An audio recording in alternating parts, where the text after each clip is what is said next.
వరకట్న వేధింపులతో రేఖ అనే మహిళ ఆత్మహత్య చేసుకున్న ఘటన జవహర్ నగర్ పిఎస్ పరిధిలో కలకలం రేపింది. బాలాజీనగర్ శాంతినగర్ కాలనీలో నివాసం ఉంచిన రేఖ అనుమానాస్పద స్థితిలో మృతి చెందింది.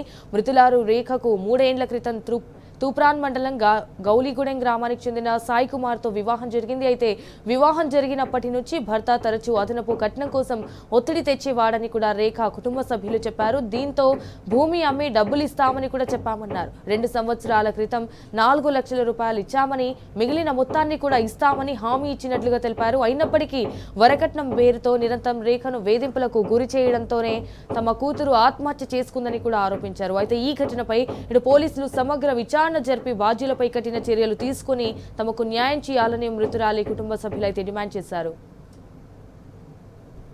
చిన్నమ్మ కూతురు అన్న గత 2 సంవత్సరాల క్రితం ఆమెకు ఇక్కడ బాలాజీ నగర్ ఉన్న సాయి అనే ఆయనతోటి వివాహం చేసినాము.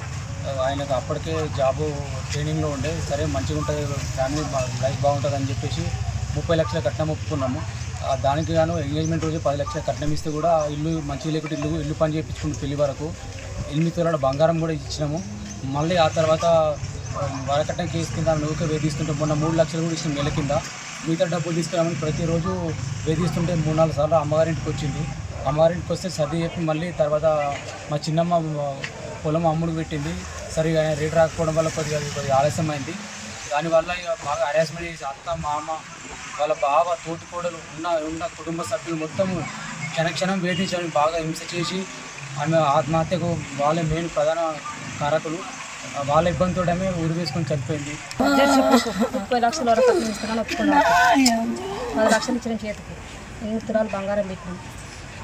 2 మాటలు వచ్చింది, 3 మాటలు వచ్చింది, కొట్టి టార్చర్ పెట్టింది.